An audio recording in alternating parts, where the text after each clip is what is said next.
Thanks for coming, Diego. Thanks for having me. Yeah. Glad we could do this. So, how are you pretty open about the fact that you did special ops? I'm asking this at the beginning so I can cut it out or not. Sure.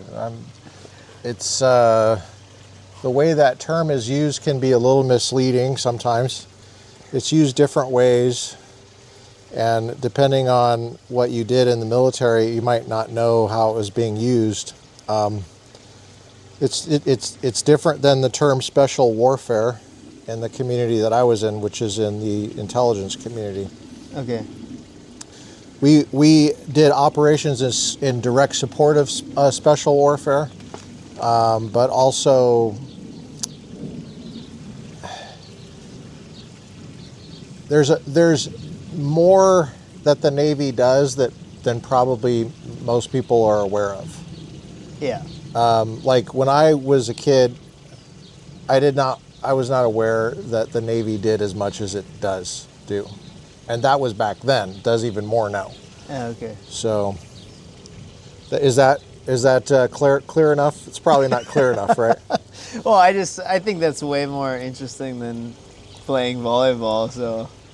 Well, I don't know, man. Are you interviewing me or are we interviewing you? Welcome to the Republican Professor. We're in Southern California. It's Friday, 24 April 2026, years after Jesus. Mm-hmm. And we got Jesus Rules representative Diego Perez here. Yeah. Did I say your last name right? Perez, yeah. Okay. That's how I say it. Born and raised in SoCal. Yes, sir. And now like a top volleyball player in the entire country. In the country, I think I'm like top 12, based off team ranking, yeah. Uh-huh. Awesome. Yeah. That's so cool, man. And you are representing this T-shirt. Yes. Jesus Rules. And on the back. And on the back it says Jesus Rules. Yeah. Would you mind spinning around? Yeah. Jesus Rules, man. That's awesome. Yeah. Now, do you get any pushback? You wear that when you play? I wear this at every tournament I play. Yeah. Pushback from like the league or people or just in general? Yeah. I mean, what league is it? Well, so I play in. There's an international league and then a domestic league. The domestic league is AVP. Okay. And then internationally, we have to wear our country's jersey. What's AVP stand for? I think it's American Volleyball Professionals. Oh, okay. And in that league, you're allowed to wear whatever you want. Oh, right, so it's American. Yeah, because we're American, yeah. And right international, they're a little bit more strict on that stuff. Okay. Like, we were just in New Zealand, and I had Jesus Rules on my shorts, and the tournament director came up to my coach, Michael, and me, and asked us to take off he was wearing the shirt. And asked That's Michael Clark, who was a TRP podcast guest in summer 2022, Missionaries in California. Yeah. So the tournament director asked us to take it off. That was the first time we got any pushback from like the league itself. Mm-hmm. And it was pretty funny because the guy's like trying to be super nice and like he kept saying, we just try to be neutral here. And I asked him, I said, if I was wearing a turban, would you make me take it off? And he's like, well, no, I wouldn't. And I was like, okay, well, let's just be neutral. That's awesome. Yeah, so. Good for you. He was still like kind of trying to get us to take it off, but he's like, I'm not going to make you. I'm just going to ask kindly. And I was like, oh, good. So we don't have to take it off. How old are you? I'm 26. I just turned 26 a couple days ago. Oh, happy birthday. Thank you. Thanks. Dang. Yeah, it was a big one. Yeah. And you've been playing volleyball for how long? As long in the womb, I think is what I tell people. Wow. Yeah, my parents played in a work league while they were pregnant with me, so I started very, very young. So you get your love of volleyball from your parents? Love of volleyball is just strong. Uh-huh. I enjoy it, yeah. Mm-hmm. I guess I love it, yeah. But not like a lot of people do. And did you play in high school? I did, yeah. Okay, yeah. What high school? Corona Del Mar in Newport Beach. Uh-huh. Yeah. So I grew up top program, right? Well, yeah, I grew up in Irvine, and we moved to Newport so I could play at that high school because they were the best in the country. In the country? Yeah, we have a national championship banner in the gym. Wow. Yeah. Wow. And 2 CIF championships, which is state, yeah. Wow. So that's a really nice area. That's a very ritzy area of California. Yeah. So what was that like? It was interesting because my parents, I mean, we were well off, but not incredibly wealthy. I mean, I guess in a world standpoint, yeah, but like compared to Newport Beach, we were like kind of bottom tier. Right, gotcha. So it was a very unique experience. There's tons of kids whose parents didn't even live like in the country, or like they had their own house, right? Like oh yeah, okay. And and they just had crazy mansions, and the parents, a lot of them seemed like they didn't want to grow up, so they were like trying to party with the kids and stuff. And it was a mess, really. And the kids had way too much money to like play with, so just a lot of bad things. So how did you maintain your sanity? Did you maintain your sanity through that? My sanity? Yeah, I mean, that would probably ruin most kids. And I've known you for a while now. You don't seem to be ruined to me. We go to the same Bible study. We know the same. Yeah. I've known the Clarks for over 20 years, your coach. Well, I wasn't a Christian at the time. Okay. Yeah, I didn't grow up. Okay. Well, I grew up going to church, but I was very far from the Lord. So. Okay. I mean, we didn't say that we were going to get into that, but if you want to add something to that, your time in high school, well, how was that formative for you? High school years? Man, I mean... Well, when did you become a Christian? When I was 18. Oh, okay. So after? Freshman year of college. Okay. Yeah, I mean, it's a long story. Okay. It's a long, brutal story. We can get into it. Do you feel comfortable talking about it? Yeah. I just share my testimony so much. Like, all over the place. I mean, I travel for volleyball. Yeah. I speak at a lot of different tournaments and stuff, and everybody's like, share your testimony. I'm like, it's good to remember. It's just like, I don't know. I was just thinking about that on the drive here. I'm like, I guess it's good to remember like where the Lord brought me out of. Yeah. But it's just like tiring sometimes. Yeah. But I mean, make a long story short, I'm sure we'll get more into it, is I was not walking with the Lord. Well, I grew up Christian,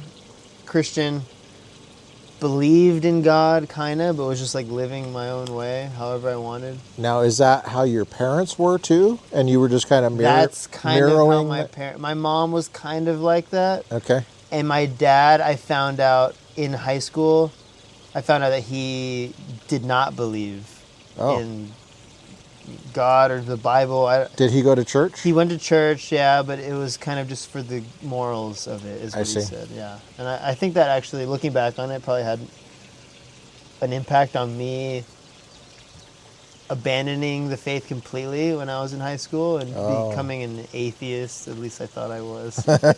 Is that what you said to people? Yeah. You did? Yeah, but looking back on it, I was like, I wasn't really an atheist. Was that a way to fit in?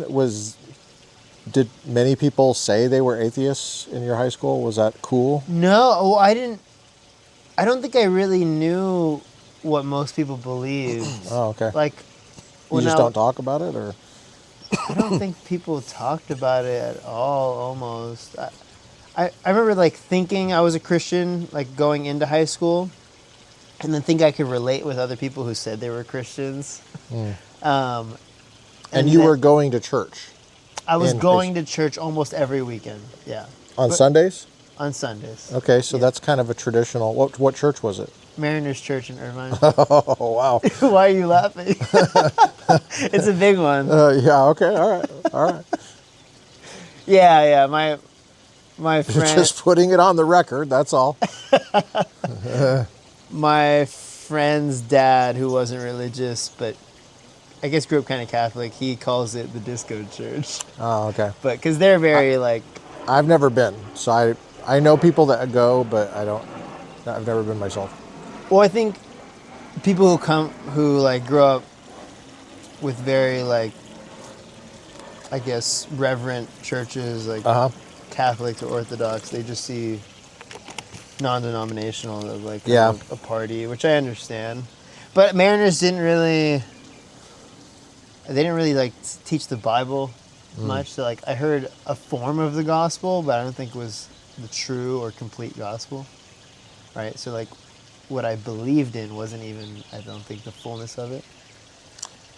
So you was there any person in your high school time at the school that was a good model for Christian faith?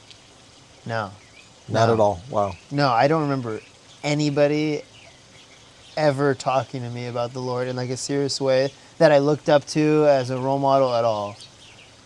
And I don't remember anybody just straight up telling me the truth, not even people at church, not even the leaders at church. Oh, wow. Right? So like, Jeez. What I want to be is like that younger guy that the kids actually look up to that will straight up just tell them the truth. Like I wish somebody told me, hey, you're on your way to hell right now. Like the way you're living is not right. Like you got to wake up. And nobody ever said that to me. And I actually volunteered at a Mariners Church summer camp that I grew up going to. Once I became a believer, I went back, volunteered as a leader. And I remember one time some kids like snuck off to like the chapel up the hill and they were like vaping and stuff. And I was, I went there by myself, just like get away. And these kids like came in thinking nobody was going to be there. And like I saw them with their stuff and they kind of quickly realized like I'm not like the rest of the leaders, you know, like just out there to get them in trouble or whatever. And so we kind of were hanging out and chatting, and I was asking them like, "Oh, where are you guys at with the Lord?" And one of the kids was like, "Yeah, I don't care, and I don't care about the Lord, blah blah blah." And you said this after you became a Christian? This is after I became a Christian. Okay, I'm like, because you didn't talk that way before you were a Christian. No. I was like 20. It'd be these weird, kids were like 16. It'd be weird for an atheist to say, "Where are you guys at with the Lord?" No. This is as a believer, and this kid's like, "Yeah, I don't really care," and I told him, I was like, you realize you're on your way to hell right now. And he was like, at first, like kind of thrown off, like didn't know like if he should be upset or not. And then he paused and he's like, "Thank you for saying that." And he goes, "Nobody's ever said anything like that to me." And I mean, that just was like, how well did you know this kid? I didn't know him at all. Oh, okay. I don't know even. Probably easier maybe to say just that. met him. Like, okay. Yeah. If you'd known him for a while, it'd be a little jolting. Yeah. Yeah. But I think, because like kids like that, they have this understanding of like, oh, the leaders at church are, I don't know, either super holy or they're just like out to get you and get you in trouble. And I was like, you know, I see that you're not living for the Lord. I see that you're doing these things that, I'm like, I'm not here to get you in trouble. Like, okay. I'm here to actually like, help you out. Like I was in the same spot. I was the guy that was vaping at church camp. Like that was me. Okay. Yeah. Getting you in trouble, I don't think getting him in trouble is not going to really help, but like telling him the truth and showing a little bit of grace, I think that really had an impact on him. So I wish I had people like that in my life when I was young. Where did you go to college? I went to Pepperdine. Well, I started at OCC, Community College. Yeah. That's a long story. Is it in Costa Mesa? Yeah, Costa Mesa. Yeah. Community college. I was a top recruit when I was in high school. All the top D1 schools wanted me. But on a recruiting visit, I got caught smoking weed and drinking with the team. Okay. At BYU, actually, which is drinking ironic. water? No, alcohol. Oh, alcohol. Yeah. How did you get access to alcohol? You were underage. People make fake They don't IDs. say. Oh, okay. Wow, they do? Man, I'm out of it. Oh. Notice I didn't ask you where you got the weed. Well, I brought it from California. That's what happened. Okay. Anyway, somebody gets the team in trouble, and they like statute of limitations is passed. I don't really even know what that is. That would be a federal offense, but that's all right. Don't worry about it. You can't be arrested. So the school finds out, they take away my scholarship, word gets around, all these top schools lose interest in me, I guess. So I go to community college. Right. Get recruited to Pepperdine pretty quickly. Went there for a year. This is as a new believer. I was all excited to go there because I'm like, oh, it's a Christian school. Yep. But I guess I thought everybody was going to be like where I was at with the Lord. Because I was like super on fire, reading the Bible every day. I was like, this is, like my eyes were open to everything. And I get there, I'm like, oh man, this is different. And then I was there for a year, and then COVID hit, so I left, dropped out. So you started 2019? Yeah. Oh, wow. Yeah. So really only like... So they shut the campus down in March. Yeah, They sent everybody home? Sent everybody home. Oh my gosh. And then it's like, do your homework online stuff? Mm-hmm. Yeah, Zoom class. I would just fall asleep right in front of my computer. Or I would turn the screen off and go play pickup basketball at the park. Yeah. Because there's such a way. And Pepperdine didn't really know how to do online school. No. Like they hadn't been doing it. Which is not necessarily a knock on them, because I think online school can be... Yeah, they just didn't have practice doing it. Right. Yeah. So it was kind of tough, and I was paying all this money for what? So then I dropped out with actually no intention of going back to school. Okay.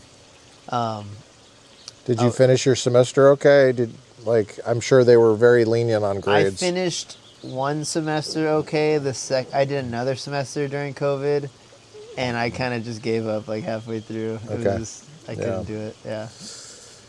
Well, you're a very active guy, and you probably want the in-person, right?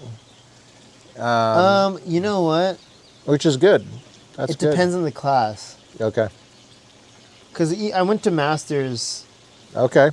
Masters. Let's talk about Masters. Okay, I got a DM from, DM is on Instagram? Like a message. Yes. I got a message on Instagram from this coach from the Masters. I appreciate you asking me if I knew what a DM was, though. Well, you knew what doom scrolling was. Oh, okay.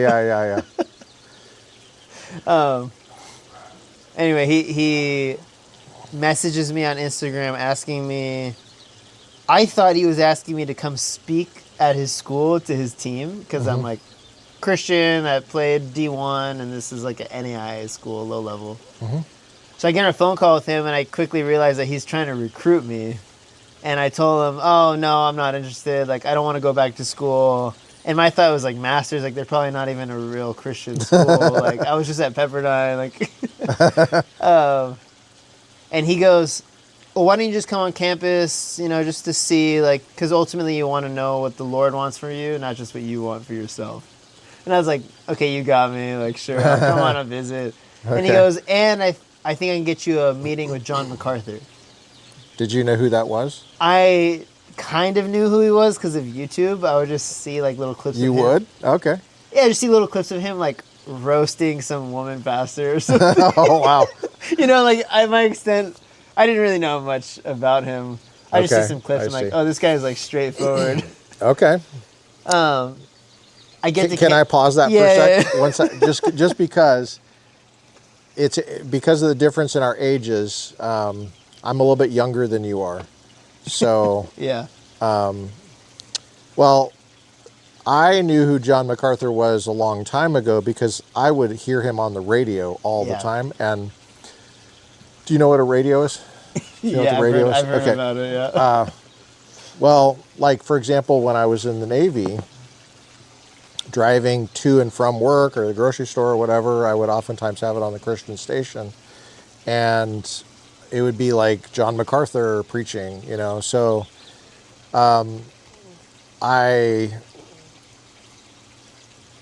I can't remember when I first heard about him, but I'd known about him for a long time, and I always really enjoyed his sermons. Mm-hmm. He's a very competent and confident expositor of the Word of God, and he was extremely prolific. He wrote basically the commentaries he would use. he would like to use for his sermons, he would write them for himself and his church and then sell them. And I don't know how much they made, but like he was a very competent businessman as well. So he was a firm executive in a business sense and was a very good manager of the resources of the church. So that when the lockdowns happened, for example, he had, I think, a proper attitude from a business perspective and a ministry perspective of standing up to the tyranny of the governor and Los Angeles County, and I mean it was right in the middle of the city of Los Angeles. Yeah, and he stood up to all of that, and he's one of the few very prominent pastors to do that. I mean, our church, I'm on staff at a church, we were locked down. We complied for 2 Easters. Wow. And I was on staff the whole time, and I was a critic of that decision. I never made a huge deal of it. I never made a big wave of it. I was just a servant for the church, right? Yeah. I wasn't like a lead. I never saw myself as a leader of the church. But I always thought that it was very strange for a church which has Easter as a main holiday, which the whole point of it is resurrection of the dead, right? Yeah. Jesus defeats death, right? And we're telling people don't physically come for the sacrament of communion, for example, and gathering together. Yeah. Don't do that because we are terrified. We're terrified of death. And I understand the issue of wisdom and all that stuff, but our church took a huge hit in several different ways, and we, in some ways, we're still recovering from it. So all that to say is John MacArthur was very different. Yeah. He had, from the very beginning, and also I would say my grandpa's pastor, Rob McCoy, who was Charlie Kirk's pastor. And Rob McCoy was mentored by my grandfather, who then mentored Charlie Kirk. Charlie Kirk and I had the same mentor, in a way, my grandfather. Yeah. And so Rob McCoy went on Dennis Prager's Fireside Chat, I think is number 88 or something like that, and talked about his whole story about how he defied the lockdowns. But all that to say is, I was very impressed that you knew who John MacArthur was, even if you didn't know right away, because the symbolism was there in my I'd say my childhood a little bit stretched, but definitely, I probably knew who he was in my late teenage years when I was in the Navy. Okay. So. Yeah, I had been a believer for almost 2 years at that point, and with no understanding of Christianity, other denominations, the Bible even. So I spent a lot of time just on YouTube listening to like every sermon I could from tons of different pastors, like everything from like Stephen Furtick to John MacArthur, if you know who Stephen Furtick is. Yeah. Yeah, I was listening to everything. So I kind of knew who he was. So I go on campus. He always wears a suit. Yeah. He always had a tie on and a suit. Yeah. I go on campus and the guy giving me a tour is like, saw, I guess, on the itinerary, oh, you have a meeting with MacArthur. And he's like blown away, like cannot fathom that I have a meeting with John MacArthur.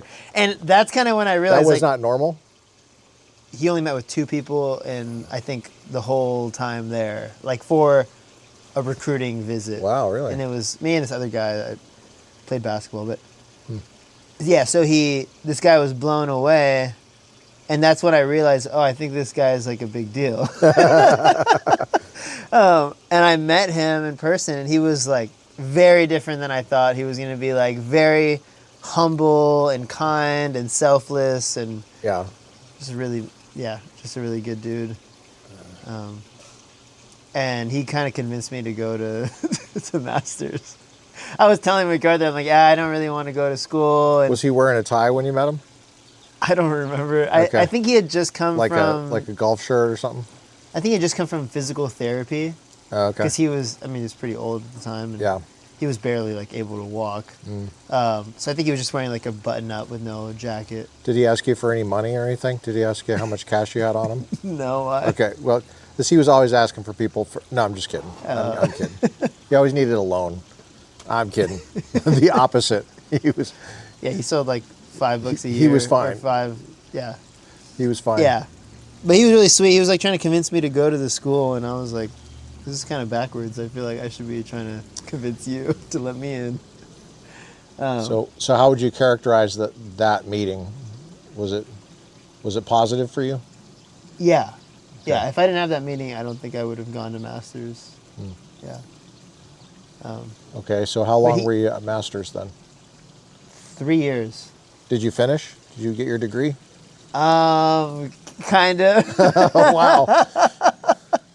I have 2. You have a kind of diploma on your wall? Well, I don't have the diploma, but Okay. I was able to walk for graduation. I had 2 classes left over. 6 credits is like, you can have 6 credits left over to be able to walk. Right.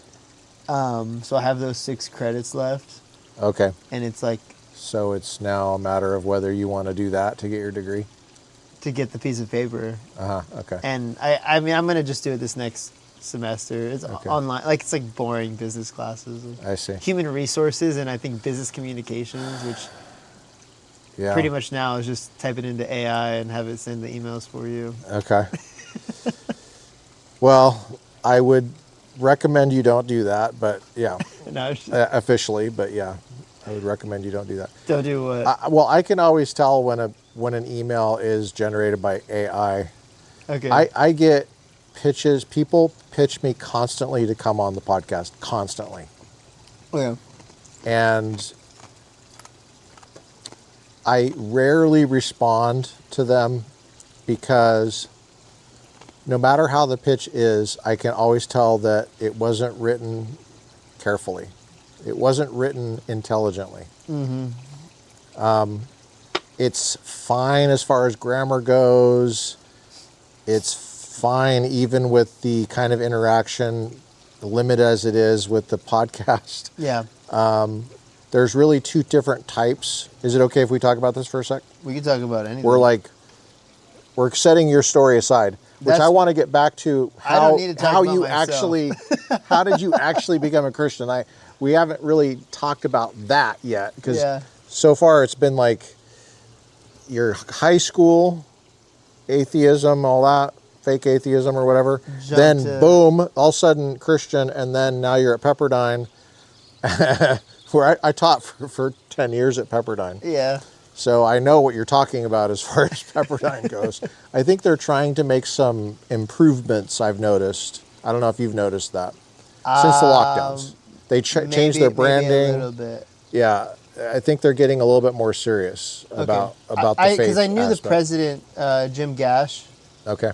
Was he there when you were there? I think No. he came like a year or 2 It after. was Andy Benson, I think it was. Okay. Yeah.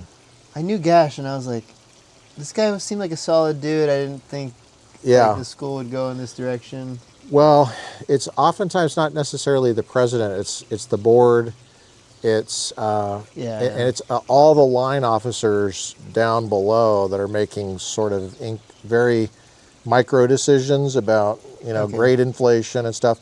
Yes, the top down stuff is important, but I think the bottom up is just as important. Okay. And I'm not sure exactly how you get that exact right. But anyway, go back to AI emails. Yeah, so I get these pitches from the podcast, come on the podcast. And there's 2 types. One type is interacting with a recent episode I did, and it summarizes some things in that episode in a paragraph. And it always has the same format. It's the way you, and it'll have this phrase in it, the way you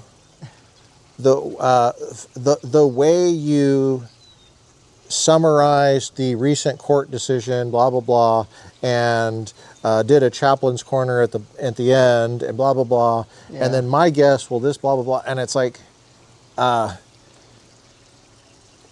for me, it would be a lot better if I was going to do a pitch. I would be like this.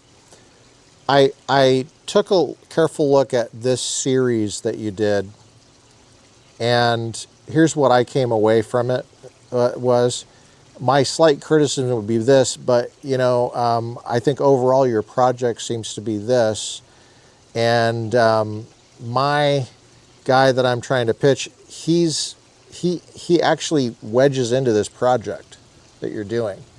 Okay. And I don't think you guys are going to agree about everything, but for example, I think he is a complete tyrant on the Second Amendment, and you're not going to like that. And he also likes masks, and you're not going to like that. And he also thinks that the Bible is not the Word of God, and you're not going to like that. But otherwise, I think he'd be a great guy for your podcast, because we're going to try to sell this book that he has. And we think we might be able to sell like 3 copies over 20 years if he comes on your podcast. No offense. That would be written by a human. Yeah. And I would actually probably laugh if I read that and give the guy a call. But, it's like these really lame-azoid emails. And I took business communications in college, and I'm telling you, the old school professor I had she was an executive for some pretty big companies. I'm totally blanking on it right now, but it was companies that you would be. I think Sears. Now, don't laugh, but like Sears was a big deal back then. Okay. And it was like companies like that. So I learned how to write memos. I learned how to write memoranda of understanding. It was skills I learned in that class that I actually used to write a memorandum of understanding, which became the agreement that we have between our landlord and our subtenant.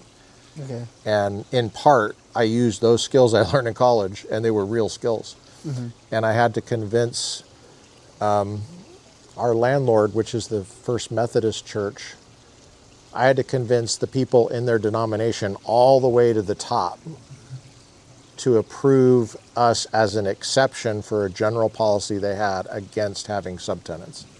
Okay. And I was able to do it in 5 pages with skills I learned at Wayland Baptist University in Hawaii, business communications. Oh, wow. So anyway, I would say that if you're doing it online, I can't vouch for it. I don't know what kind of professors they have over there at Masters, but there is something to I'm hoping the younger generation starts to understand that there is, for us older folks, we can tell the difference between a real email and an AI email. I just want to make that pitch to you. So no, I think there's a difference between but it might be where eventually, like very soon, we can't tell the difference. I don't know, but I'm not sure. You're far. I think people are just not smart the way they use it. Like I scrutinize everything that AI puts out, right? So if it gives me an email, I'm going through it and I'm cutting things out, I'm rewording things, but it just helps me kind of like have a general layout of like. It's almost like having somebody in your office that kind of dialogues with you, kind of. Yeah, I go back and forth with it, but often AI is not personal enough. Yeah. So that's what I realized. So I'll make it more personal and like, because everybody's different. Relationships are different. You have to deal with people differently. And does Alexa count as AI? Kinda, yeah. Well, see, we're not. By the way, this is not my house. This is my mentor, Dr. Doug. This is my mentor, Dr. Doug Geivett's house. He came on the podcast in 2023 with his co-host Holly Pivick. Their work on the New Apostolic Reformation and Republicans in New Apostolic Reformation is fantastic. Check that episode out. Check their books out. They have like 5 books. Yeah, this is his house. He's my epistemology mentor. Do you know what epistemology is? I should. That's okay. We'll talk about it. Okay. And he was mentored by Dr. Dallas Willard, a major figure who died in 2013. I know Dallas Willard. I know who that is. Yeah, he was the mentor of the guy who owns this. We've been house sitting for them. You like for Dallas over 20. Willard? Yeah. Yeah? Yeah. I don't know much about him, but Common sense philosopher. Okay, this is kind of like a sidetrack, but I Okay. started skateboarding again. I don't know if you heard, but I bought a skateboard. I grew up skateboarding. Yeah, I heard that last night. And there was at Masters, this is like at Masters, the person I was staying with, dad, I guess the guy who owned the house. You're not going to tell me that John MacArthur skateboarded. No. Okay. His best friend was mentored by Dallas Willard. Oh, really? Okay, and the guy I was cool. staying with, best friend, is like huge skateboarder. Like this skateboards all the time. So that's kind of the only connection I have with that. And he's a philosophy professor, skateboard philosophy professor. What's his name? Where does he teach? I'll get this to you after the podcast. Okay, all right. You might know him. I might know of him. You might know of him. Yeah. Okay. But that's the only connection I know with Dallas. And he like loves Dallas Willard. Yeah. Dallas Willard was a huge influence on my education. Okay. Not only through Doug Geivett, but J.P. Moreland, who was also my professor, also came on the podcast. Yeah. Who else? Scott Ray, who's pretty high up at Biola. I gave guest lectures in Scott Ray's class for a while on the definition of marriage back when they were trying to tweak that in California. Who else? Scott Smith, Greg Tanelsoff, who came on. He's not on the podcast, but he was one of my professors. Steve Porter. So there's a host of people, a whole generation that were mentored at USC in the philosophy department at Ph.D. work by Dallas Willard, and he was a one of a kind, common sense philosopher. So he gave people the tools rooted in a mastery of the history of philosophy, where they could grapple with the hardest questions that people have today and not come out an atheist, not come out a relativist, not come out a skeptic where they don't feel like they can know anything. So he approached everything from a biblical, common sense philosophy kind of perspective, and he could hang with the top minds in the world. And he did it with a spirit of grace and humility, where if you've ever listened to Dallas Willard, if you look him up on YouTube or whatever, you might think he's boring. I used to think he was boring. I when I was younger, I would listen to him and I would like fall asleep. But the older I get, it's like the more I realize, oh my gosh, like I can actually hang with what he's saying. And he was actually kind of a fireball too. Like if you just hung with what he was saying for long enough, I just last year we were here, and in Doug's study down here, he's got tapes from a course that Dallas taught at Talbot, where I went, Biola, 1997. It's called The Ontology of Knowledge. I went through the whole course listening to those tapes, and it was like, Dallas talks like this, and I want you to get your reading out and turn to page 32. We're going to take a close look at the middle paragraph of page 32. And he might look at that paragraph for like 25 minutes or something like that. And he's going at that kind of a pace, and then all of a sudden someone will ask a question or someone will make a comment, and by the way, the professors are taking the class. Like that's how profound it was. It was like his own students who were professors, they were the ones asking questions in the background. I could hear Doug asking questions. I could hear JP. I could hear Greg was in the class. Tim Mosteller was in the class. These are all professors I had, and that's a kind of magnetic, for someone to have that cadence and humility, quiet attitude, and yet he attracted like top minds. And so they're all in this, using their summer to take this Dallas Willard class. And someone would say, hey, our student group is getting shut down by the administration or something. And all of a sudden you'd see this totally different side of Dallas Willard. It'd be like fireball. He'd be like, yeah, forward that email to me. I want to take a look at it because, yeah, we're going to put a stop to that. You know, and all of a sudden his tone would change, and he was like, you know, he was hardcore, man. Yeah. That guy was, he was solid as they come, and it trickled down. I have a couple of his books in my Amazon cart that I've been meaning to buy. Yeah. Okay.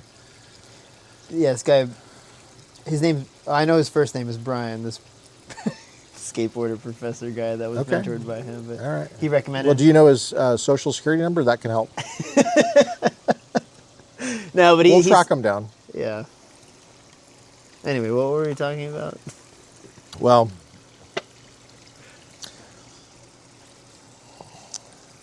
yeah, this is not my house. In other words, going back.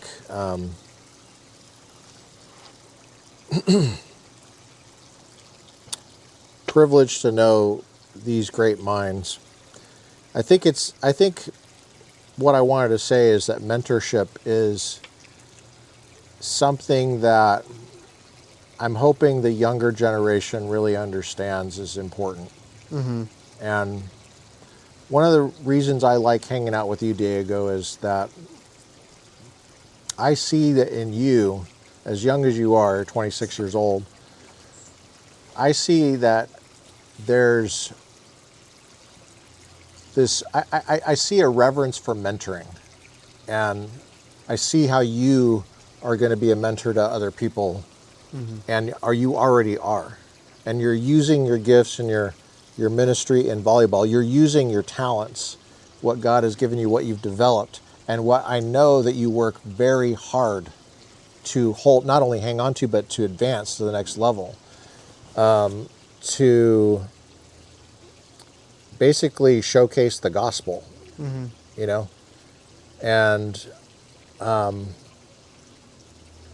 I don't see that in young people. Maybe I just don't know enough young people, but I don't see that very often. So the valuing of mentorship, yeah, or using your gifts for the gospel, both. Both, yeah. Yeah. I mean, just having an intentional view toward discipleship, and well, I see you being mentored by Michael Clark, and I see that you value that. Yeah. You know, and super important. Mentorship's been the most impactful thing in my life, from just like different people, different men over the years. Like Michael and I have known each other for the past 5 years, but before that I had a couple different guys that would kind of took me under their wing, and I guess you just have to see the value and wisdom and experience, and that's why like, we could talk about my testimony and stuff, but like, what's interesting to me is hearing your perspective on my generation and kind of these new things, because you come at it from a different perspective that you know, like, or even just hearing you talk about how business communications, like, maybe I should not just pass over that and really look into it more. Like, stuff like that is, I value, you know. I appreciate you saying that. Yeah. I'm loving that we're able to do this at Doug's house because of the mentoring thing, because he was a mentor to me, and he still is. And he was mentored by Dallas Willard. And to see that intergenerational handing it down thing, I can testify to you that what I learned from Doug kept me sane in a crazy world many times. And when I was listening to that class that I told you about, the ontology of knowledge, I saw for the first time, well, I didn't see it, I heard it on the tape, and it was really tapes of from 1997. I heard how he was a student of Dallas. Yeah. And I knew that intellectually, I knew it on paper, but like I heard JP as a student of Dallas, and I was like, oh my gosh, that's where they got that. They got it from Dallas. Because they were asking questions just like I used to ask them questions. And they handled my questions as skillfully as Dallas was handling their questions. And so that was just a recent experience I had, a realization. So here we are here, and another fun connection is that 20 years ago, 20, oh my gosh, it's 20 years ago. It was 2006. I have pictures from 2006 of your mentor, Michael Clark, doing a cannonball into this pool. That's crazy. So that's why it's like, Wow. It's coming full circle. It's really cool to see the next generation. Yeah. Yeah, so, and I'm glad you're not just writing off the old geezers and saying, oh, you don't know what AI is, because I actually really don't. When I hear you talking about Claude, Yeah. I'm like, to be honest with you, you kind of changed my view about it a little bit. Oh, really? You did, yes. Well, when I saw your website, which is what? JesusRules.co? .co, yeah. C-O? Yeah. JesusRules.co. I was very impressed with it. And I was like, Claude did that? Yeah, yeah, And when you were telling me about how you set up your nonprofit, yeah. and basically the AI was doing that for you, is basically like your little assistant, I was like, I actually felt chastised a little bit. Not that you meant to do that, but I felt like, oh, maybe I've misunderstood some things, and maybe I really need to take a careful look and listen more. Yeah. And the way you were describing it, which was, I could tell because of your age, you were much more, you had fewer barriers to using this. Okay. Cultural barriers, I guess. I don't know. Like Yeah. personality barriers. I don't know. But Yeah. I was watching you, and I was like, oh, okay, well, and I kind of now trusted it a little bit more because I trust you and you trusted it. If that makes sense. Yeah. I mean, So- I think even a lot of people in my generation still don't utilize it like they should. Okay. And I kind of just saw, oh, this is an incredibly powerful tool that I don't even understand, and most people don't understand. And Yeah. and It's so powerful, it's scary. And I was coming to that realization at the same time that I was meeting up with a friend of mine who's 27, retired, did software for a hedge fund, made millions and retired. And he's like, genius guy. And he was telling me the same thing. He goes, AI is such a powerful tool that we don't even understand its capabilities. And Yeah. we should try to figure out what is this even capable of. So that's like what I've been spending the past 6 months, is just playing with it, trying to push it to its limits, see what it's good at, what it's not good at. Okay. And I mean, some of the biggest use cases are, it's like a personal assistant that you can bounce ideas off of that like doesn't maybe have the intuition of life, but knows everything. Like it has the knowledge and data about everything, and then you kind of like bouncing ideas off of it. Okay. Like I talk to it. Like we go like writing a business plan. It's a lot of back and forth. What does it say if you ask it if God exists? I haven't done that actually.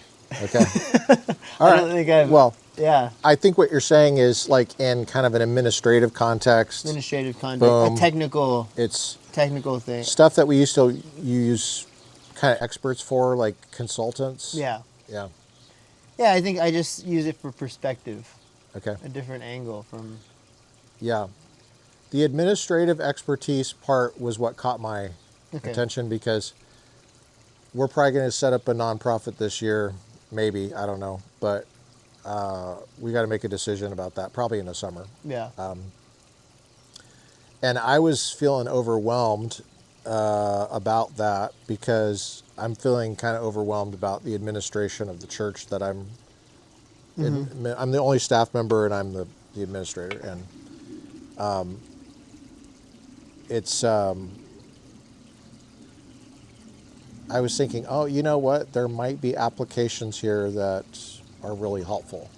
Yeah, I mean, you could just So- ask it, hey, I'm thinking about starting a nonprofit. How do I do this? Yeah. And it'll ask you questions like more about the nonprofit, what your goals are with it. Okay. It'll give you all the steps. You go into the website, maybe you don't understand some Right. of the things. You just take a screenshot, put it in, say, hey, can you explain this to me? It'll Okay. explain it to you. No way. Yeah, like it's, All right. yeah, it's pretty Okay. crazy. All right.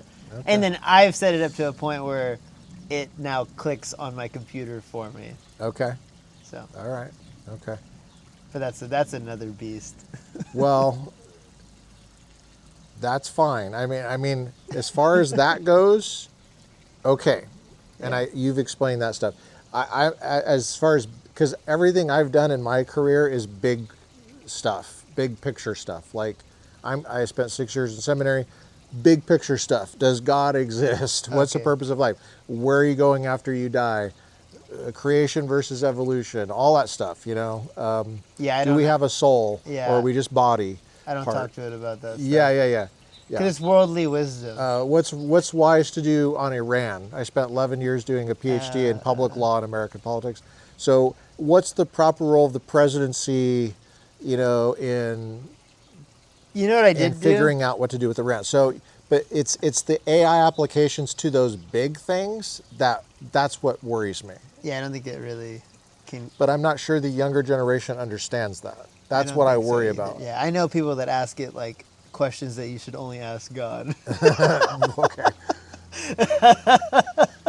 Well, just so you know, the deep-rooted concerns I have are really about that. They're not really about can it set up a nonprofit. Although I was really, Yeah. I was like, okay, well maybe there's some. You know what I did do? limited I had this one AI. I gave it the entire Bible. I got the text in like a .txt file. use. Yeah. Put it in, and I said, for this entire session, answer all my questions only based off of the Bible and connections you make from within the Bible. No outside theology. No like any other. Did Nothing anybody else. put you up to this, or did you come up with this I on your just own? thought of doing this. Yeah, nothing else. And I said, if the Bible doesn't explicitly mention it, use reasoning and logic based off only the text to give me an answer. Right. Okay.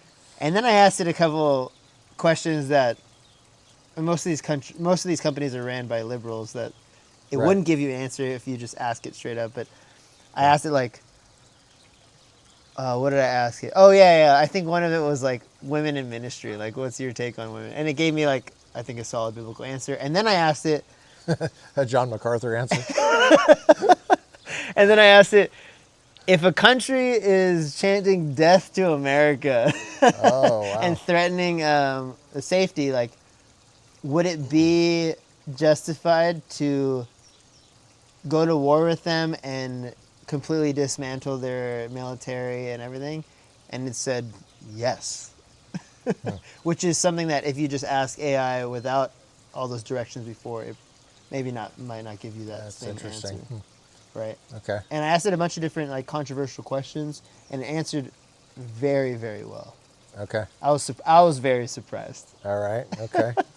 because that's how I try to come to my understanding of things is using the Bible, one text to, I guess, interpret another text, Yeah. and everything like it's a fine, narrow path that we walk. Right, there's a lot of truths in the Bible that seem to conflict or disagree with each other, but if you're honest and patient with it, there is a fine line where both can be true.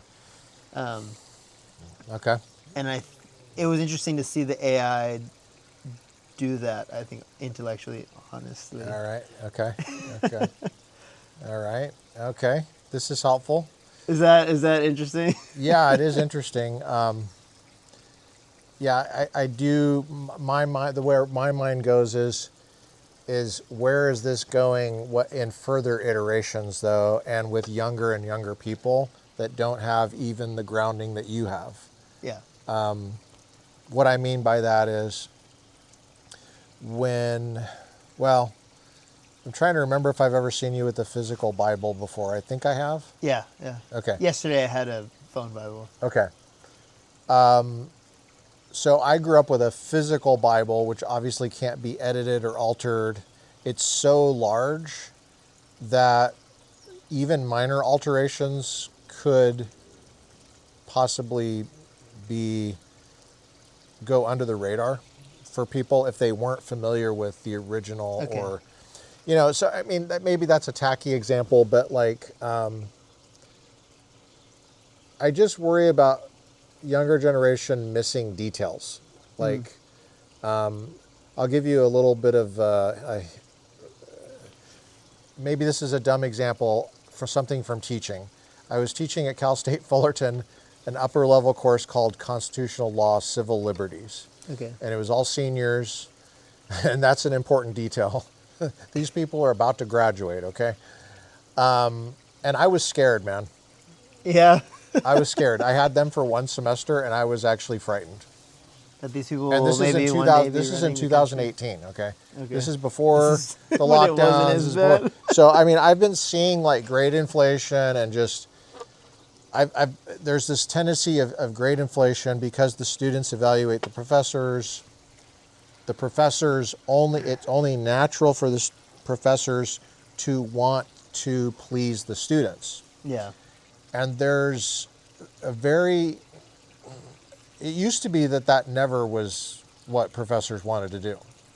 I see the same thing in volleyball. Totally. Oh, really? Okay. Oh yeah, the coaches when I started playing when I was 8 to 12, they did not care what the parents thought. Like they would run you to the ground and humiliate you. And I think it's good for young boys to be like treated like that. But then like later high school years and even now, like coaches can't get away with anything. The parents are complaining. The coaches get fired. My friend just got fired from Corona Del Mar High School because he was running the boys too much.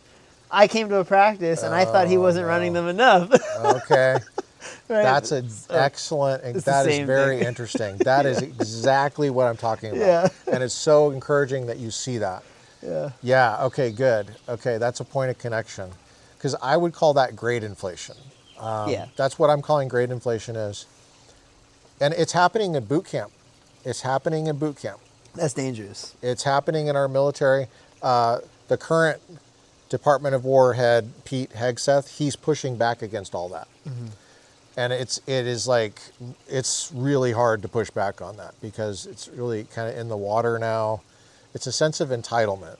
And it's very dangerous for the way our system is set up. But anyway, so Cal State Fullerton, Con Law, Civil Liberties, I would give quizzes, and they were 5-minute quizzes, big picture items. I would write the question on the board, 5 to 10 minutes, just answer it simply.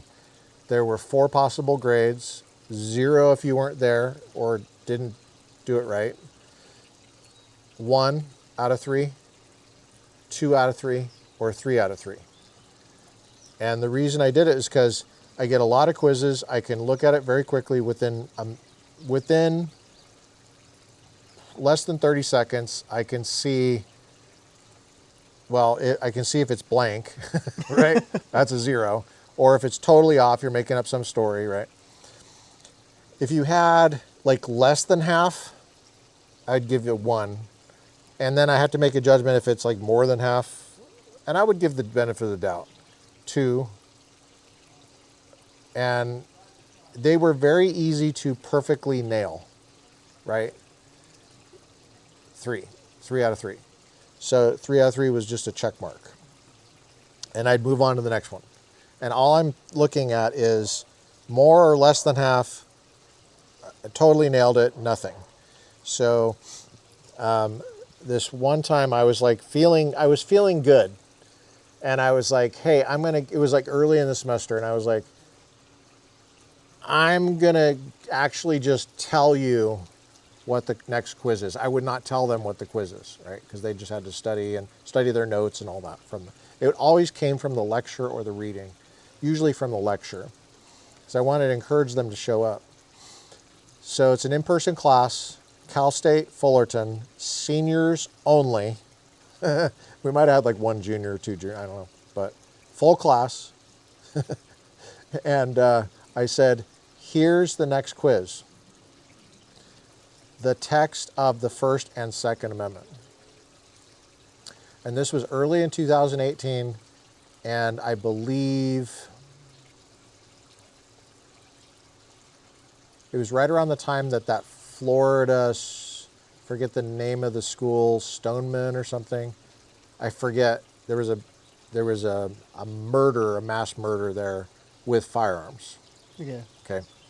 So everybody was up in arms. You probably maybe don't remember it, but a lot of high schoolers were now getting on Twitter, and it was kind of a big deal at the time. So I was teaching this class, and we were just getting to the Second Amendment at that time. We spent some time on the First Amendment. Well, anyway, so I tell them what the quiz question is, and do you know the pushback I got? Like I didn't even have to tell them what the question was, but the pushback I got immediately was, Professor, and I'm like, what? You mean the exact wording of the First and Second Amendment?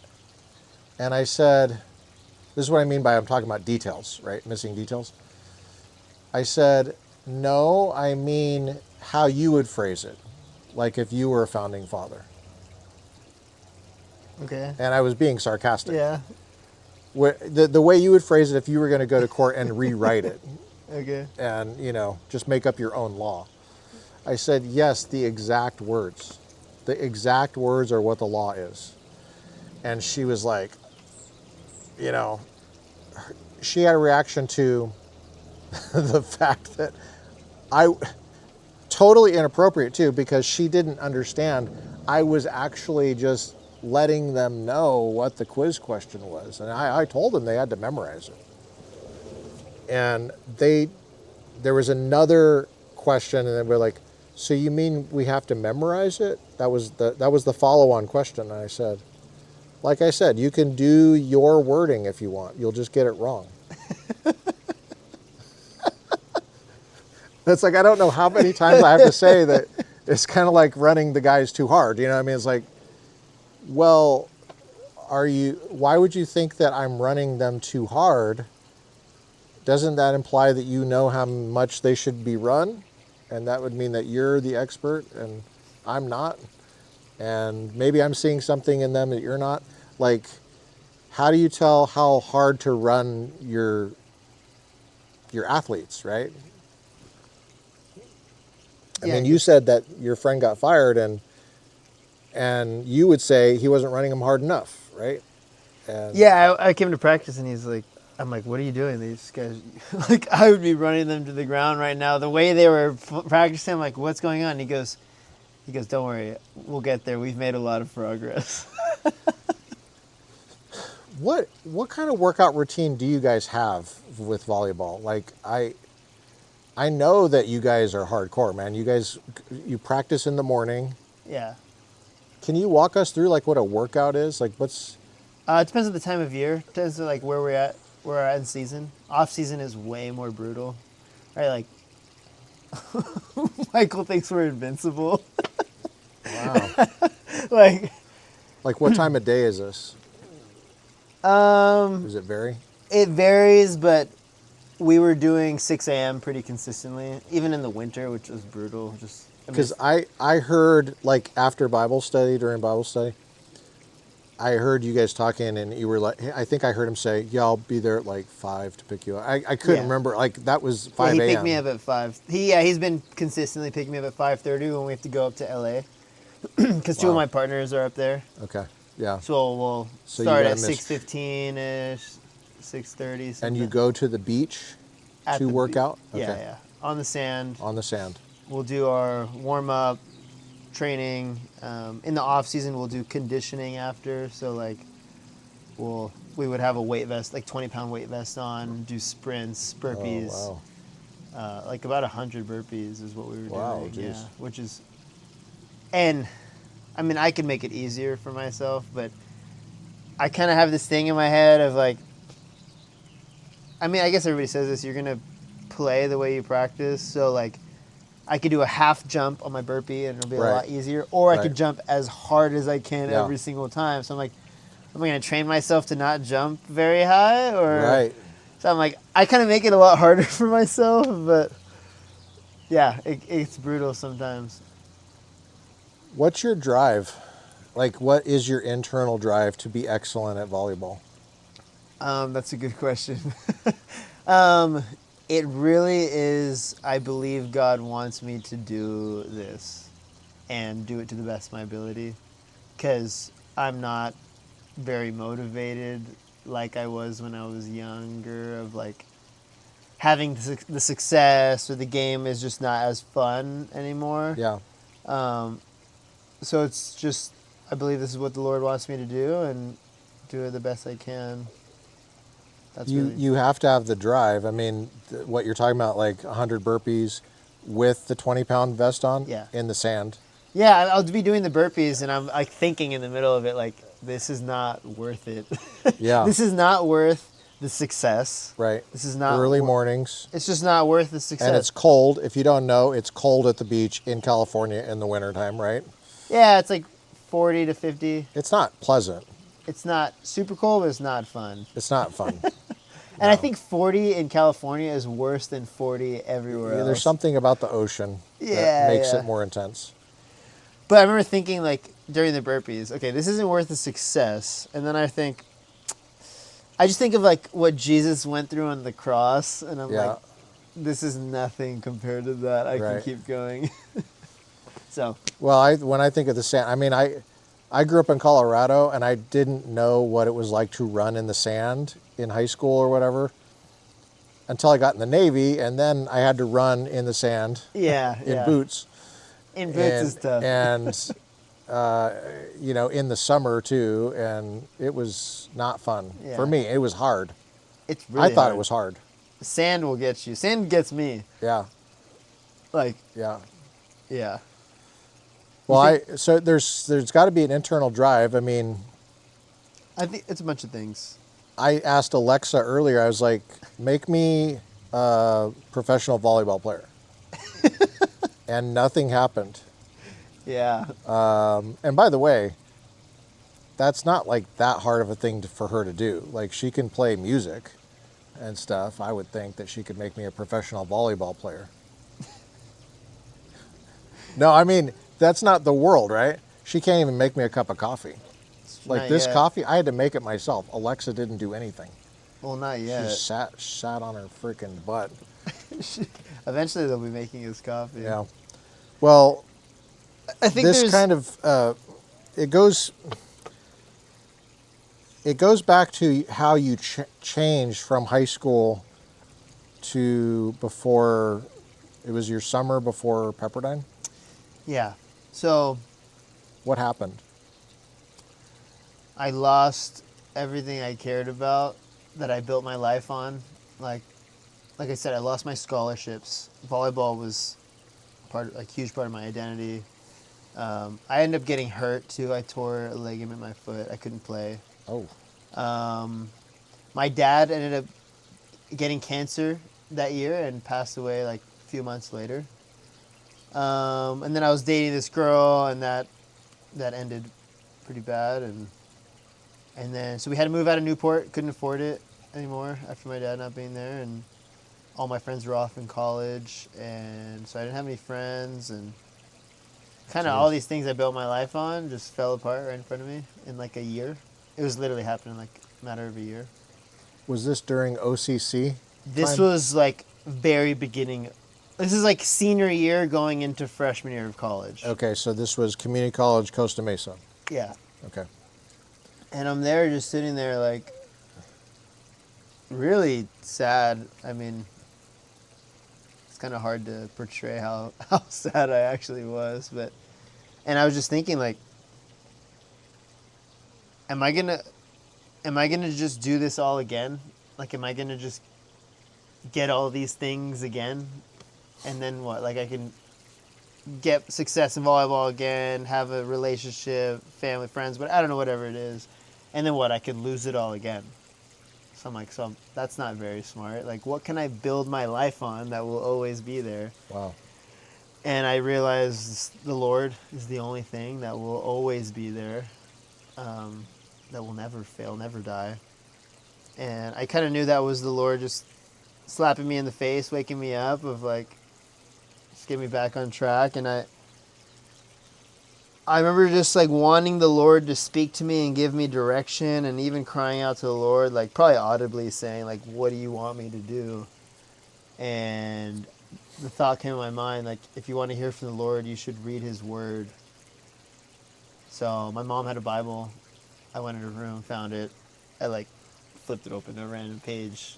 It didn't make any sense to me at first. Like, I probably opened it up to Chronicles or something. I don't know. And I'm like, all right. Like, and I remember just tossing it aside. Ezekiel or something. Yeah, I'm like, okay, that was dumb. Obadiah. It could have been. I mean, I probably flipped it up to the middle, anywhere in the Old Testament.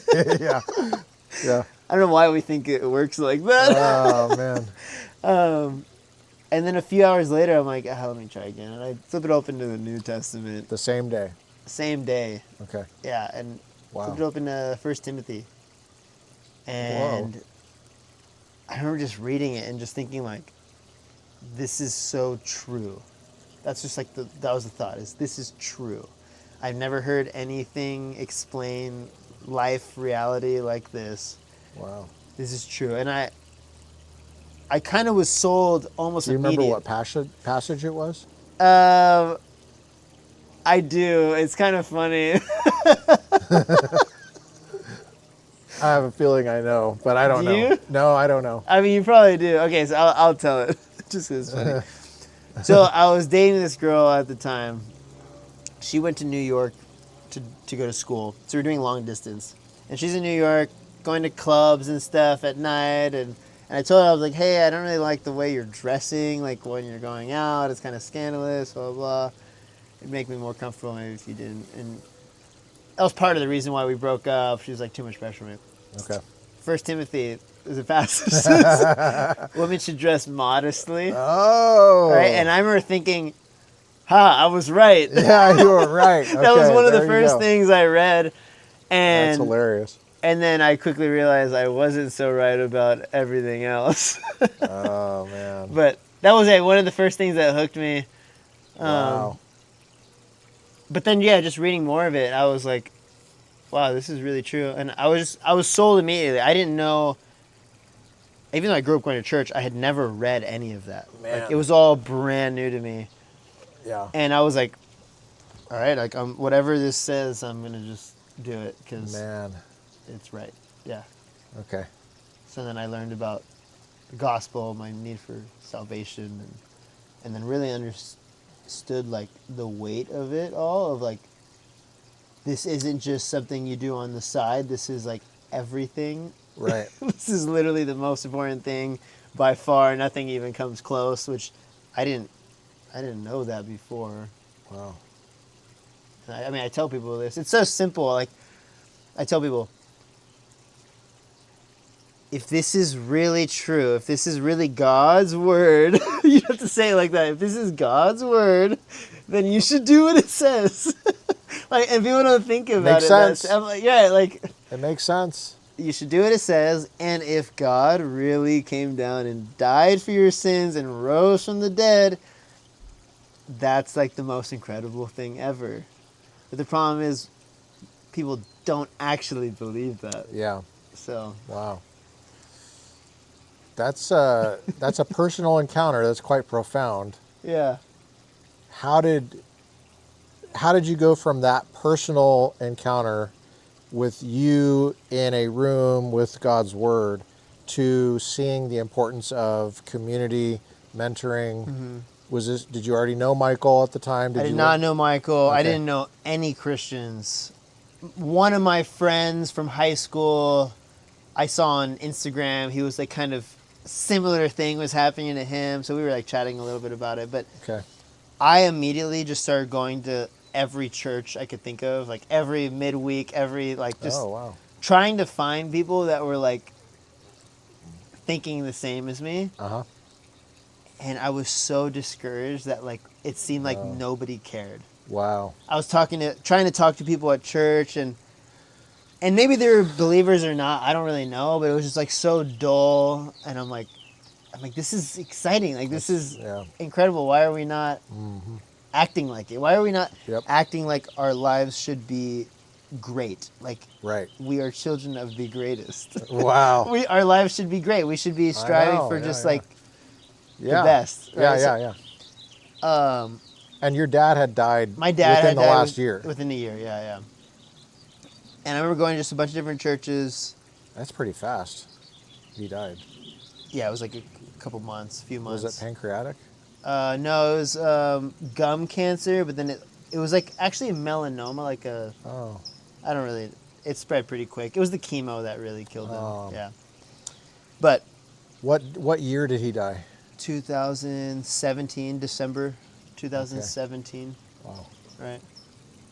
And then it was a year later exactly that I was, I think, born again. Gotcha. But yeah, going to every church I could. Not seeing what you were feeling. Not seeing, yeah. And then I met a few people here and there, but when I went to Pepperdine, I was like, okay, like, I'm going to meet Christians and stuff. And this is like less than a year. This is less than a year of me being a believer. And I'm at When did you first step foot on Pepperdine? Oh yeah, 2019. Sorry. Well, no. So this is actually kind of interesting. My last class there was 2017, and then I stopped returning emails because they were trying to get me to inflate grades, and I was like, I can't do it anymore. Okay. So it's end of 2018 is when I was saved.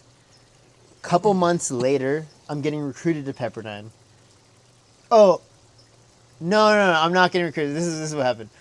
My best friend I grew up with, we were like best friends, really, really young. He's at Pepperdine, and he texts me saying, hey, there is a speaker at chapel.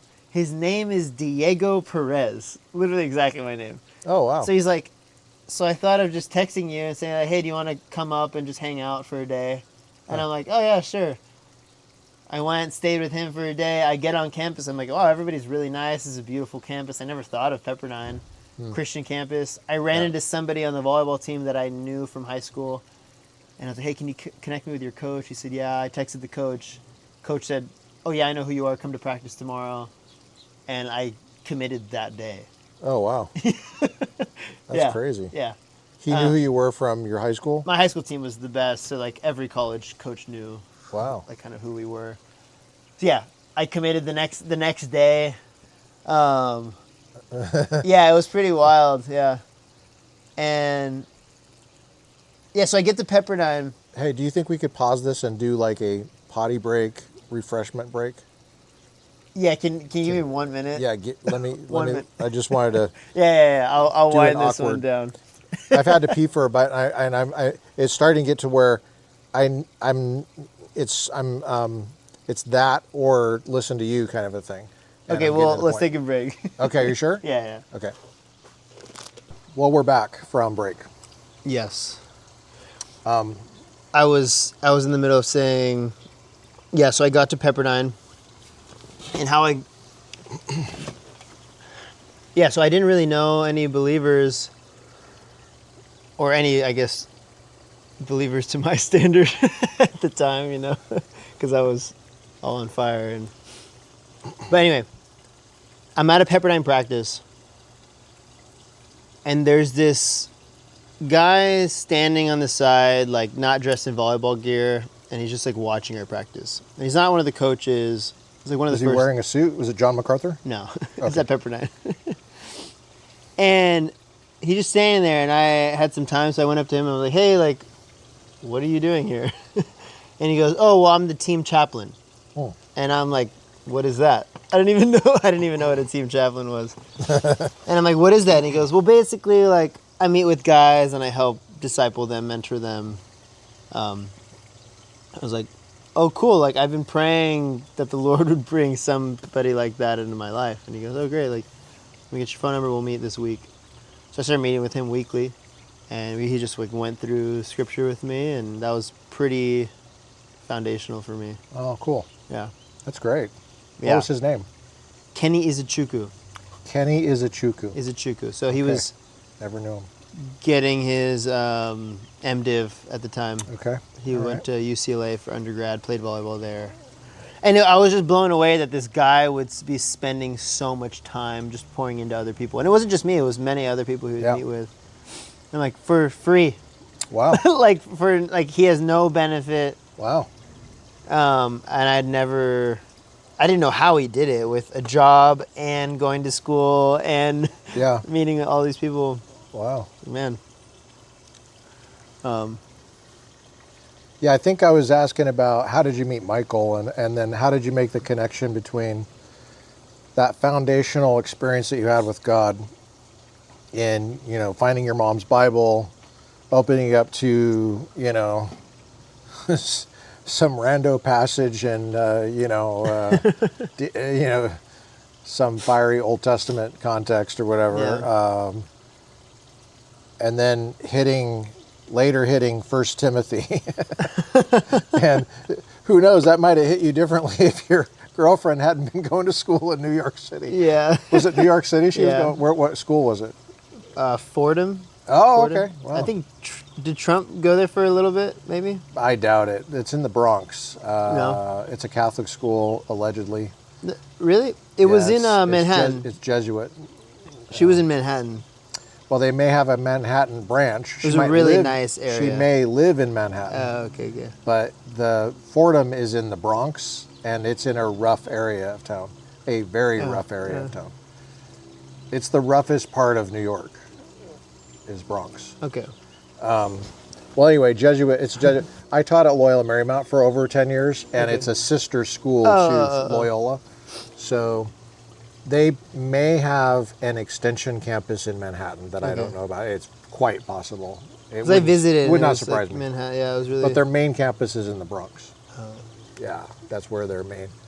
It's kind of like maybe their business school. You know how Pepperdine has different campuses around? There's one in Irvine. Yeah. It might be something like that. Okay. Where they have different ones. But the main campus is in Malibu. Pepperdine, when I think of Pepperdine. That's where I taught. I taught in Malibu. Yeah. So, okay. So you have this foundational experience. The question was, but the Christian life is lived in community. It's lived by mentoring, passing down from one generation to the next. I mean, that's the whole idea of the Bible is it's testimony to what people experienced when God was working in history. And it's, we're giving it to the next generation, and now it's yours. You have to keep this, and you have to train the next generation. So how did you move from that foundational experience into, mentoring community? And so what you covered already was you started going to churches, you were disappointed, and I've been there. I have felt the exact same thing when I was that age, like 19. I was in Monterey, California, and I was the same thing. I was like, where are the Christians? Who's taking this seriously? Then you went to Pepperdine. You showed up. They were like, oh, yeah, I know who you are. You committed the same day. Next thing you know, you're meeting with the chaplain, and then you still haven't met Michael, right? No. Clark, okay. COVID hits, go home. And kind of during COVID 2021, I get a text from a guy named Michael Clark. It's a long text. He probably voice messaged it with a few typos. Okay.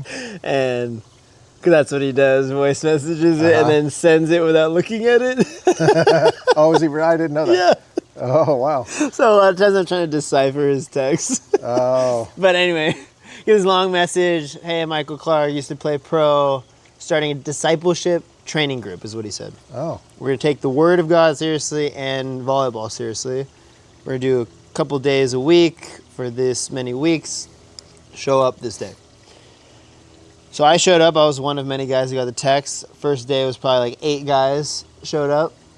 Where was this? At the Great Park in Irvine. Okay. Yeah. Him and his friend Adam Jewell, who played pro too. And what time of the year was this? Summer? This was September or October of 2021. Okay. And you're in school at the time, or at Masters?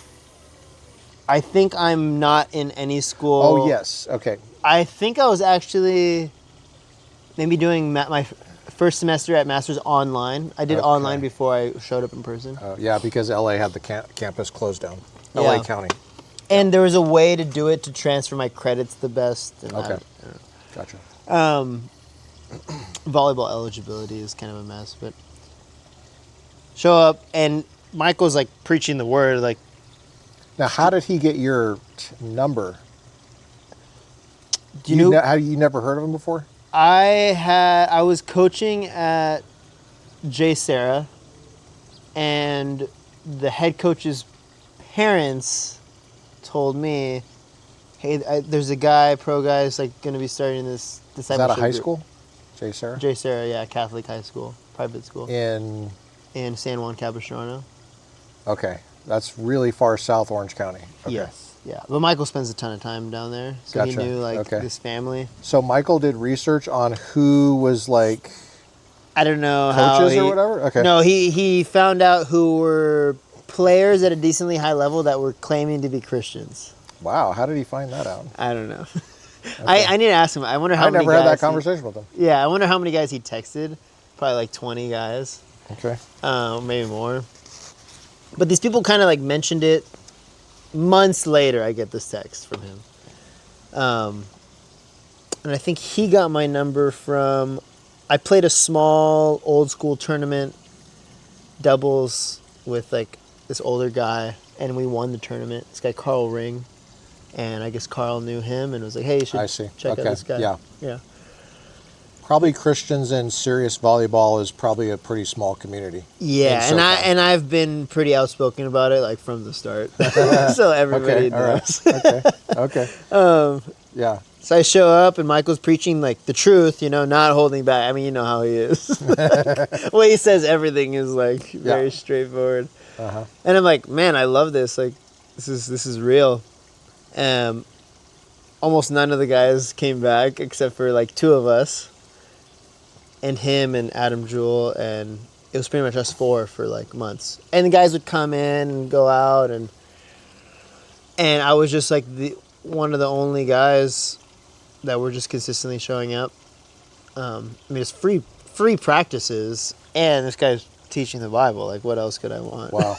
Wow. This guy played pro. Like, Michael was helping me act like a professional in beach volleyball, which is a very unstructured pro sport. Oh yeah. So that helped a ton. Wow. And then I guess over the years, months, him and I have just grown closer, gotten to know each other a lot more. Wow. Somebody the other day was at like assumed that Michael and I had known each other like my whole life. And I was like, no, like 4 years. And they're like, wow, it seems like you guys know each other so long. I was like, well, we've probably lived more life together in 4 years than most people do in a lifetime. Just like traveling, and discipleship, ministry stuff. Like, wow. What kind of traveling have you done? Together? Yeah. We've been to Denver, Nicaragua, El Salvador, Honduras, New Zealand, Mexico. You were just in Mexico a couple weeks ago. A few weeks ago? Yeah, a few weeks ago. I saw the picture on Instagram with the machine guns. Yeah. Yep. And those guys do not seem like they have much training at all. Yeah, you like kind of feel safe because they have all the guns and stuff, and you're like, I don't know, but this guy's on his phone. Yeah. Who's paying him? He's on TikTok. That's what I'd be wondering is who's really paying him. What it feels like is it's like pretty calm and peaceful. Everybody's happy, but you're just like, once the cartel guys show up, it's a different story. Like everybody goes inside. And, But yeah. All right, so you've done some international stuff. International stuff. In this hemisphere a lot, and also in like New Zealand Australia once. area? Yeah, Okay. we're probably gonna go overseas a little. And that's the only time that they gave you a hard time about Jesus rules. In New Zealand. Jeez. Yeah. That's amazing. Well, Michael was wearing the shirt. No problems in Mexico. No problems in El Nowhere Salvador. else. Nowhere. Great. Good for El them. Salvador. Those other countries are very receptive. Like, that's great. El Salvador, Nicaragua, Honduras. The tournament directors even let us preach at the tournament. Really? Yeah. Wow. Yeah, we're in El Salvador doing the like award ceremony where they got the podiums and stuff, and like all the kids and people that were helping out for the tournament, they were all like taking photos, autographs and stuff. And Michael tells me, this is our opportunity. Like, go ask the tournament director if you can preach the gospel. So I like go to the tournament director. I try to say it in Spanish and like, can I preach the gospel? And he goes, oh yeah, do you want a microphone? And I'm like, I don't think this guy understood what I was saying, but yeah, I'll take a Spanish. I was like, Is it okay? I had to get a translator. Okay. But I'm like, yeah, a microphone would be great. So the tournament director goes to find a microphone, and then I'm like, okay, like Michael, can you grab my Bible? And I'm like trying to find a kid to translate. So I'm like interviewing all these kids, like who's good at English, because they're all like, oh, I'm good at English, and they're all so bad. Oh man. And we get this one kid who's good enough. Finally, everything just comes together. I get the microphone, the Bible, the kid, and I just like send it and just start preaching the gospel. Way, dude. Trying to make it as simple as possible because translation barrier. Yeah. But it's funny because this kid was in Mexico or where? In El Salvador. El Salvador. Yeah. Okay. I would say something, and then this kid's friend right behind him would like translate it to him, and then he would say it to everybody else. Wow. It was like kind of a telephone game. Wow.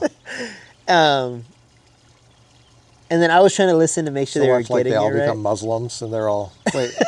No, that's not what I was saying. No. But the kid that was translating came up to us after, like in tears, and he said, wow. He goes, I didn't know I was going to be translating for the Bible.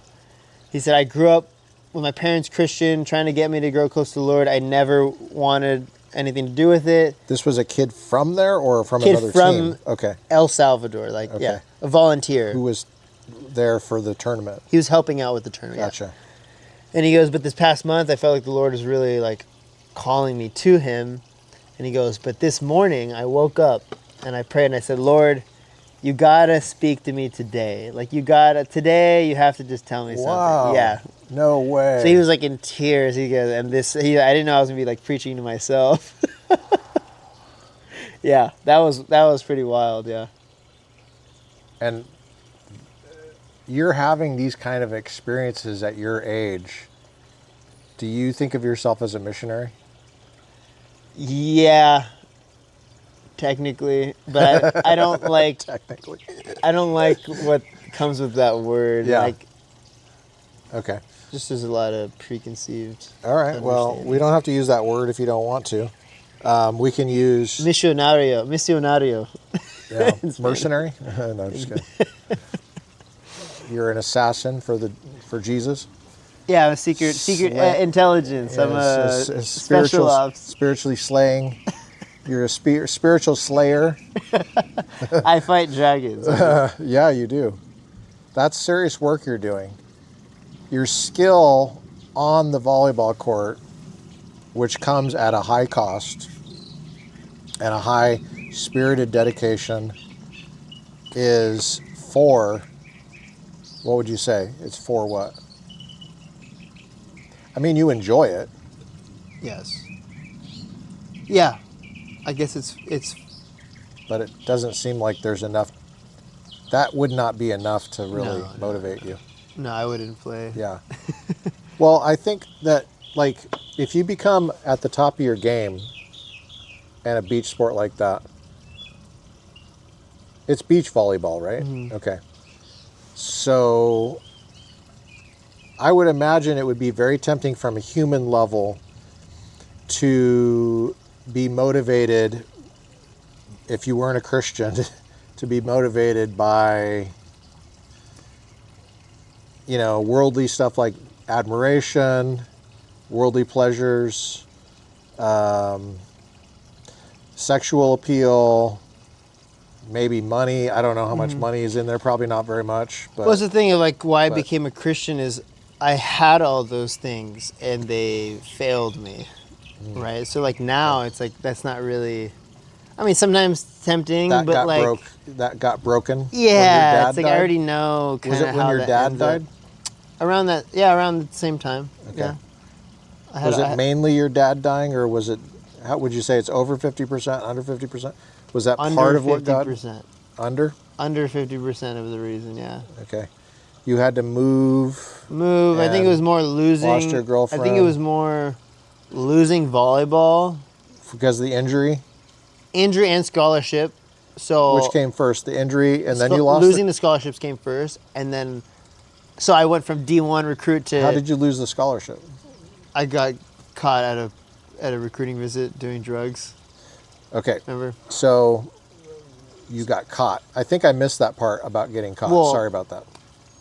It's a long story. I didn't get caught. The other guys got caught, and then they routed me out. Oh no.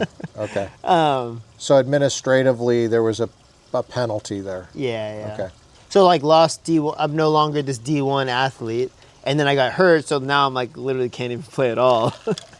So I think that was it because I thought I was so cool because I was this player. Sorry, I had a senior moment there. I'm sorry. Okay. I remember the story, but I just didn't piece it together. And I think the relationship ending, that was another. I think those are the two biggest factors. Losing my dad, I mean, that was part of it, but that was more of like, now I have to deal with all these things on my own. Yeah. You know. So. But. Yeah, the fame and all this stuff isn't really tempting to me. So that's not enough for you anymore? No, I mean, sometimes, obviously, it's like, think about it too much, but it's like... But when you see people that are really successful and they're not Christians, what do you think motivates them? What drives them? Is it just a commitment to excellence and it's just part of their nature, or is it just like a drive? Or do you think that it's... I think a lot of it is like people wanting to prove something to themselves and other people. Yeah. That they're valuable. Oh, yeah. Big time. That's a very good way to put it. I think that's probably the biggest thing. Okay. And then that like... And you know you're valuable apart from that stuff? Yes. How do you know you're valuable? And I have to learn that constantly. Okay. Yeah. But yeah. I mean, it's I'd be interested to hear that. How do you know you're valuable? And you seem to really have a firm confidence. If it's not from that other stuff. Yeah, I mean, it's because I'm a child of God, and He cares about me. And you really believe that, and you really... Yeah. That's pretty deep down. Yeah. Yeah, I mean, it doesn't always feel like that. Okay. But I like know that, you know. I can tell, yeah. Yeah. But it doesn't always feel like it. And that wellspring of value that you know about, it manifests itself in a life of discipline and service. And then that in turn brings joy and meaning and purpose. Yeah. And that's enough for you to show up again at practice and keep going. Yeah. Yeah. I mean, there's nothing really much else that motivates me. Like, I remember leaving high school or going into college and everybody's choosing their major. Yeah. And I'm like, this is so dumb. Everything sucks. I remember just thinking that, like, why, like, everything seems like I'm going to devote my life to, like, this subject that is so boring. That's awesome. And then... I totally know what you're talking about. Yeah. And there's, like, no purpose to anything. And then when I became a believer, it was like, oh, there's purpose to everything. Wow. Yeah, and that was the biggest... That's a fundamental shift right there. Yeah. So I, like, started just enjoying... Even business communications, Diego. Even business communications. I guess my whole perspective on, like, why we do everything changed. Yeah. Right? Like, yep. I mean, this is even... You might not agree with me on this, but, like, motivation for, like, why we go to school and study at university is very different. My perspective is very different than it was before. Before it was because that's what you're supposed to do. And right. You get a degree and that's what you're supposed to do. So you get a job because that's what you're supposed to do. Yeah. And I go into it now because I want to learn and I want to make the best use of it. What a concept. So, like, not finishing my degree right away isn't the biggest deal to me because it's like, not. I'm like, I went there with the purpose of learning as much as I can and getting the most out of it. That's great. And that's You're way ahead if that's how you think. Yeah. Yeah. So what I did was I just took all the classes that I found to be the most interesting and helpful, and then at the end of it, I was like, oh wait, if I take this in this class, I can get my entrepreneurship degree. Yeah. That's how I went about it. Yeah. All right. So. Yeah, I very much relate to that. Okay. Very much. Yeah. I superintended my education, really nitpicky. I took classes that I wanted to take that were interesting to me. And then I was like, okay, what degree goes with that? Okay, so we did the same thing. Yeah, pretty much. That's cool, yeah. Yeah. Yeah. Yeah, complete different motivation. What do you look forward to as far as accomplishment? Do you have goals that you're trying to attain as far as the volleyball world? Volleyball, I mean, I have a ton of goals. Oh, I mean, anything related to volleyball too, in terms of spirituality, in terms of missions or mercenary, whatever you want to use, what word you want to use. So, a reason why slayer. I don't want to call myself a missionary is because there's a lot of expectations that come with it. Yeah. Okay. Right? Of like, and I don't think that's realistic. Like, people think of missionary work almost like a business of like, if you put in this work, then you're going to get these results. Mm-hmm. And that's just not how it works. No, like not at all. Yeah, some trips it's very relational, and like you never know what's going to happen. And some trips we go to, some tournaments we go to, nobody shows up for the word. Like nothing happens. Oh, sometimes, I'm so glad you said that. Yeah, sometimes hundreds of people show up. Like, and more than you can handle. Yeah, and that's why I don't want to like say, oh, I'm a missionary, because there's weeks, months where it's like nothing happens, and then there's like a few weeks where it's like way too much is going on. So, gotcha. Yeah. From a fundraising perspective, that can be very frustrating because a lot of people who give money, they expect, and they want a tax write-off. They want to see results. How many decisions for Christ I know did you do? You know, how many baptisms? And it's a numbers game, and you know, pie charts and statistics and all that crap. But when you read about true missions work in history, which the Clarks got a great education at Biola at the Clyde Cook School of Missions. Clyde Cook, former president of Biola, who was a missionary himself and was a wonderful mentor to Michael. And that's a whole other topic. But I sat in on their missions classes when we overlapped. They were in the missions school. I was in the philosophy department as a graduate student at the time. And I still can't remember how we ever became friends. I just remember talking to them in the parking lot of Biola till like 2 a.m. And we lived across the street from each other.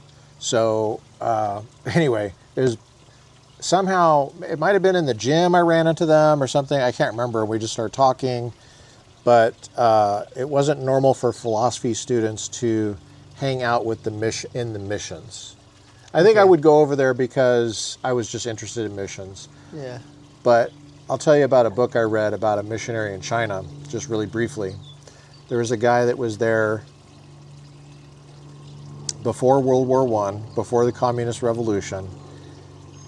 And it's called Mountain Rain by James O. Fraser. It's written by, it was about him. It's written by his daughter.